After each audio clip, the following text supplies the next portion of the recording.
Kashmir police के DGP Shri Dilbag Singh ji, army, air force, police और civil administration के सभी अधिकारीगण,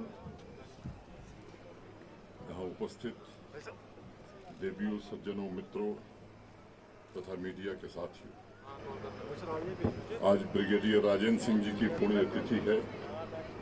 सबसे पहले मैं उनकी वीरता, जम्मू कश्मीर, कश्मीरियत और कश्मीरी आवाम को बचाने के लिए किए गए सर्वोच्च बलिदान को नमन करता हूं, श्रद्धांजलि देता हूं।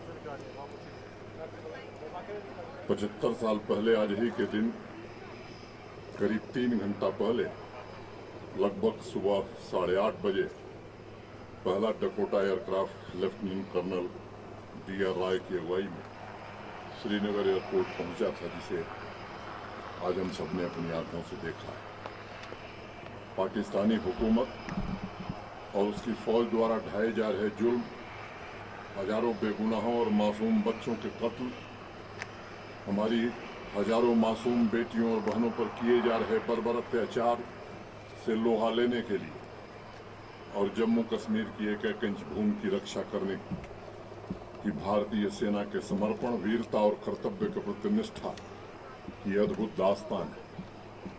कई बार लोग कहते हैं कि साहब, जम्मू कश्मीर पर कबायली हमला हुआ था। मुझे लगता है कि इतिहास में अब सुधार की जरूरत पड़ गई है। सच तो ये है कि कबायली के वेश में पाकिस्तानी फौज के जवान थे, जिन्होंने हमारे बेगुनाह भाइयों को बेरहमी से कत्ल किया, हमारे घरों को जलाया, हमारी बहनों और बेटियों की अस्मत लूटी। लोगों को सच्चाई समझनी होगी कि हमारा पड़ोसी आतंक का पर्याय आज नहीं बना है। आजादी के बाद से ही आतंक को पालने पोसने का काम कर रहा है। 22 अक्टूबर को ब्लैक डे पर जम्मू कश्मीर के नौजवानों ने जुनैद मीर की अगुवाई में एक कार्यक्रम आयोजित किया था। मैंने भी उस कार्यक्रम में शिरकत की थी और मैंने एक बात कही थी कि नई पीढ़ी को बताने की जरूरत है कि विश्व में आतंक के सबसे बड़े रहनुमा हमारे पड़ोसी मुल्क ने सिर्फ 99 के कारगिल आक्रमण में ही नहीं झूठ बोला, बल्कि 75 साल से झूठ बोलता चला रहा है और निर्दोष लोगों की हत्या में शामिल रहा है। मुझे याद है, कुछ पुराने दस्तावेज मैंने पढ़े हैं और आज ही के दिन 1947 में दिन के 3 बजे दिल्ली को मैसेज भेजा गया था कि बारामूला में पाकिस्तानी आतंकियों ने तबाही मचा रखी है।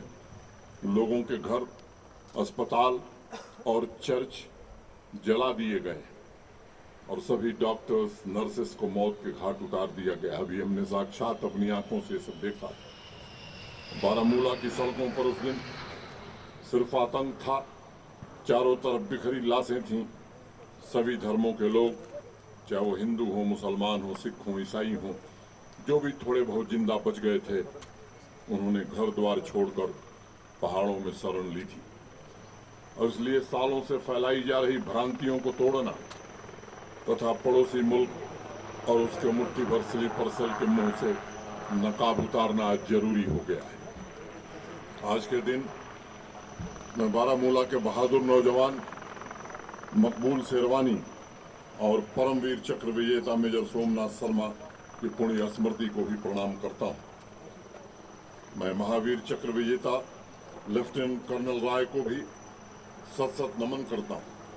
अगर 27 तारीख की रात को उन्हें सिर में गोली नहीं लगती तो सैकड़ों पाकिस्तानी आतंकियों को उन्होंने मौत के घाट उतार दिया होता। चिनार कोर के साथियों को मैं 3 नवंबर की एक छोटी सी कहानी बताना चाहूंगा, जो मैंने दस्तावेजों में पढ़ी है। 700 पाकिस्तानी आतंकियों ने श्रीनगर एयरपोर्ट पर कब्जा करने के उद्देश्य से 2 बजे दोपहर में आक्रमण किया था, लेकिन मेजर सोमनाथ शर्मा और उनकी टुकड़ी ने बहादुरी से सामना किया और उनके नापाक मंसूबों को कामयाब नहीं होने दिया। मेजर सोमनाथ शर्मा के साथ 15 और जवानों ने शहादत दी। अभी आपने पढ़ा है, देखा है, मैं उसे उद्धृत करना चाहूंगा जो मेजर सोमनाथ शर्मा जी ने आखिरी संदेश दिया था। The enemy are only 50 yards from us, we are heavily outnumbered, we are under devastating fire, I shall not withdraw an inch but will fight to the last man and the last round. मित्रों,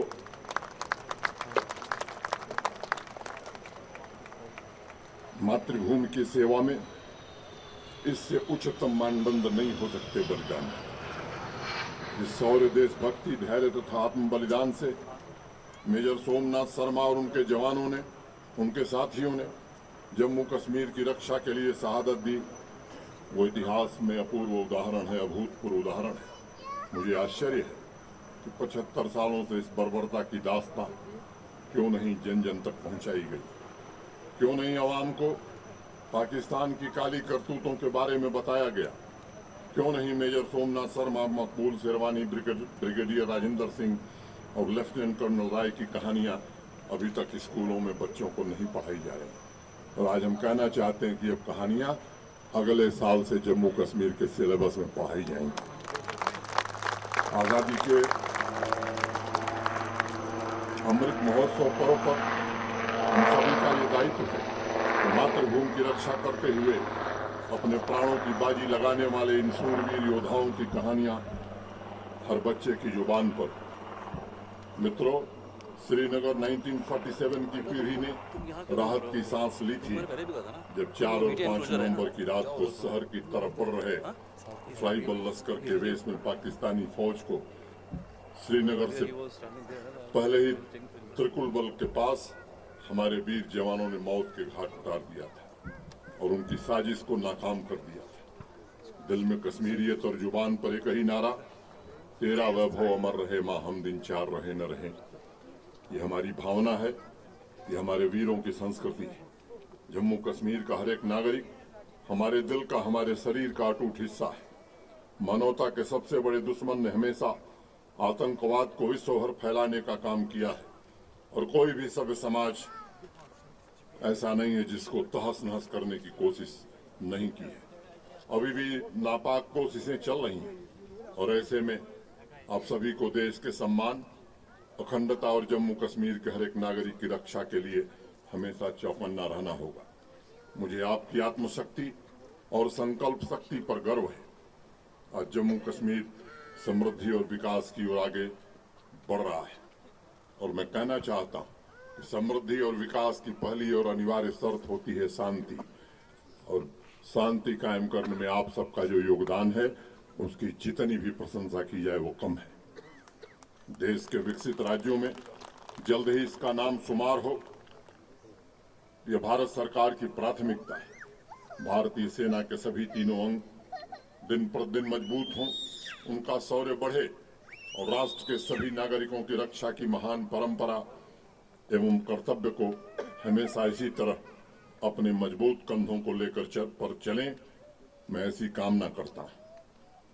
मित्रों, अभी आपने देखा है जहां सेना के पराक्रमी बहादुर जवानों ने जम्मू कश्मीर को बचाने में अपना सर्वोच्च बलिदान किया, वहीं कश्मीर की आवाम ने भी जो नारे लगाए, मुझे लगता है उसको स्मरण करने की जरूरत है।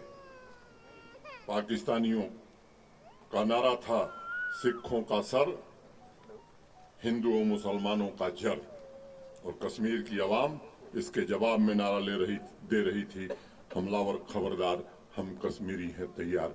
मुझे लगता है मैं कश्मीर की आवाम से निवेदन करना चाहता हूं, यह आपका नारा रहा है और मुझे लगता है कि आज आवश्यकता है कि फिर से इस नारे को बुलंद किया जाए, आपसी भाईचारा बढ़ाया जाए और जो ताकतें जम्मू कश्मीर में विकास को रोकना चाहती, जम्मू कश्मीर के अमन और चैन में खलल डालना चाहती हैं, उनको मुंहतोड़ जवाब हम सब मिल करके दें। इतनी बात कहता हुआ आयोजन में जुड़े सभी साथियों के प्रति मैं हृदय से कृतज्ञता ज्ञापित करता हूं और अपनी बात पूरी करता हूं।